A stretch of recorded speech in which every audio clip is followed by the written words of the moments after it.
నేను అది అయోధ్యలో వచ్చే వాళ్ళందరికీ నిత్యం అన్నదానం పెడుతున్నా, అన్నప్రసాదం ఇస్తున్నా. ఎవరు వచ్చినా కానీ ముందుగా నాకు ఇన్ఫార్మ్ చేస్తే వాళ్ళకి రెడీ చేసి పెడతా. ప్రస్తుతం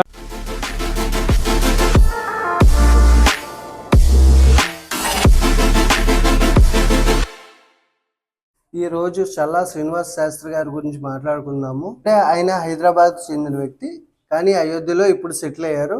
ఈరోజు ఆయన గౌరవార్థం మనం ఈ వీడియో చేస్తున్నాము. అంటే మన హిందూ ధర్మాన్ని మనం కాపాడిన వాళ్ళం అవుతాము.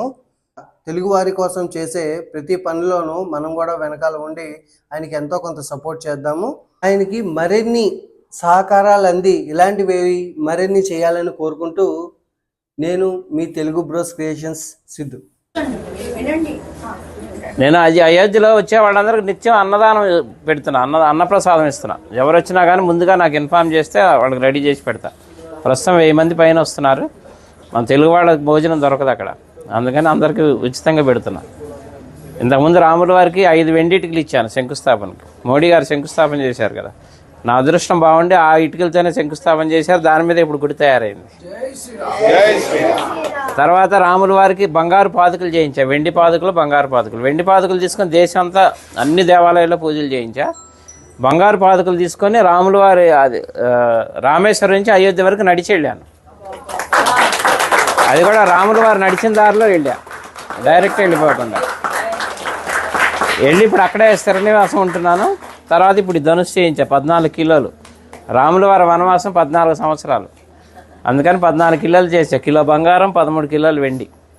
ఇది రాముల వారికి కోదండరాముడికి వచ్చాయి చేతిలో ఉంటుంది. ఫస్ట్ ఫ్లోర్లో వచ్చాయి రాముల వారి చేతిలో.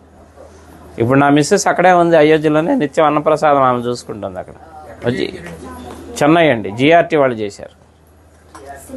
అలాగే నేను ఒక పెద్ద గుడి కడుతున్నా అయోధ్యలో. అంటే రాముల వారి గుడి ఉందిగా ఇంకెందుకు అనుకుంటారేమో. నేను పెట్టేది వంశవృక్షం. బ్రహ్మ దగ్గర నుంచి లవకుశుల తర్వాత కూడా 20 మంది ఉన్నారు, ఇంకా మొత్తం 64 మంది. తర్వాత సీతమ్మ వారి వంశం, చంద్రవంశం, సూర్యవంశం, చంద్రవంశం, మొత్తం 450 విగ్రహాలు వస్తాయి.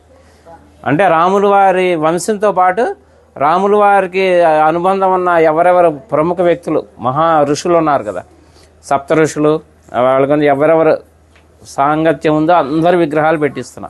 ఎందుకంటే మన ముందు తరాలు వాళ్ళకి తెలియాలి రాముల వారి వంశవృక్షం అంతా. అందుకని శాశ్వతంగా ఉండాలని పెద్ద స్థలం కూడా తీసుకున్నాం, ఒక 5 ఎకరాలు. అక్కడ పెడుతున్నాను. 5 సంవత్సరాల ప్రాజెక్ట్, అది రెడీ చేస్తున్నా. అలాగే ఇప్పుడు అయోధ్యలో అంటే మన తెలుగు వాళ్ళ తరఫున నేనేం పని చేసినా తెలుగు వాళ్ళ తరఫున చేస్తాను. అయోధ్యలో వాల్మీకి ఎయిర్పోర్టు, ఇక నేను వెళ్తూ వస్తూ పోతూ ఉంటాను కాబట్టి 2-3 సార్లు చూశాను, కానీ నాకు ఎందుకో లోటుగా అనిపించింది. అక్కడ ఒక విగ్రహం పెట్టిద్దామని గవర్నమెంట్ అప్రోచ్ అయితే పర్మిషన్ ఇచ్చారు, సెంట్రల్ గవర్నమెంట్. 16 అడుగుల వాల్మీకి విగ్రహం పెడుతున్నాను. ఆ విగ్రహం కూడా రెడీ అయిపోతుంది ఇప్పుడు. అది కూడా ఎవరన్నా సహకరించినా కానీ తీసుకుంటున్నా. ఎందుకంటే భక్తి నాకు ఒక్కడికే కావాలని కాదు, పుణ్యం అందులో అందరినీ భాగస్వాములు చేయాలి. ఎందుకంటే దైవ కార్యం, అందుకని ఎవరన్నా చేస్తే వీళ్ళు వాళ్ళు చేయొచ్చు. అనుగ్రహం మొదలుపెట్టాను, వర్క్ జరుగుతుంది ఫాస్ట్గానే. మార్చి ఏప్రిల్లో విగ్రహ ప్రతిష్టాపన అయోధ్యలో. అట్లా అన్ని కార్యక్రమాలు మీరు ఎవరు ఎప్పుడు వచ్చినా కానీ నాకు చక్కగా నాకు ఫోన్ చేస్తే ముందుగా అన్ని ఏర్పాట్లు చేస్తారు. రూములు కావాలన్నా అక్కడ 48 రూములు కూడా కట్టబోతున్నాను. వచ్చేవాళ్ళు ఇప్పుడు ఉన్నాయి, ప్రస్తుతానికి 4-5 ఆశ్రమాలు తీసుకున్నాను, మన హ్యాండ్ ఓవర్లో ఉన్నాయి. ఎవరు వచ్చినా అకామిడేషన్ అది ఏర్పాటు చేస్తా అయోధ్యలో. నా నంబర్ కూడా నోట్ చేసుకోండి, 9550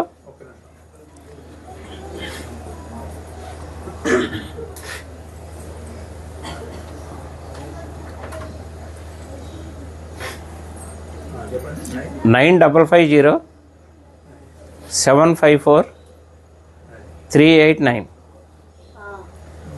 చల్లా శ్రీనివాస్ శాస్త్రి అయోధ్య అని పెట్టుకోండి. ఇంకా నేను ఉండబోయేది అక్కడే, హైదరాబాదే మాది, కానీ మణికొండ. కానీ ప్రస్తుతం ఇంకా షిఫ్ట్ అయిపోయినాం అక్కడే ఉండి వచ్చే భక్తులకి సహాయం చేద్దామని అక్కడే ఉంటున్నాం. ఇంకా భక్తులకి సేవ చేసుకునే భాగ్యం ఇప్పించాడు రాముల వారు నాకు. ఎందుకంటే నిన్నే బాలరాముడు ప్రతిష్ట నిన్నే 1 year. అందుకే మా ఆవిడ అక్కడ ప్రసాదాలు తయారు చేసి మాకు అవకాశం ఇచ్చారు. ఇప్పుడు 6 రోజులు మొత్తం లోపల ప్రసాదాలు పంచే అవకాశం కూడా ఇచ్చారు. నిన్న మొదలైంది కార్యక్రమం, అందరికీ వినియోగిస్తున్నాం. 9550 754 389. చల్లా శ్రీనివాస్ శాస్త్రి, అయోధ్య. ఓకేనా? ఎవరు ఏ టైంలో చేసినా కానీ నేను అందుబాటులో ఉంటా.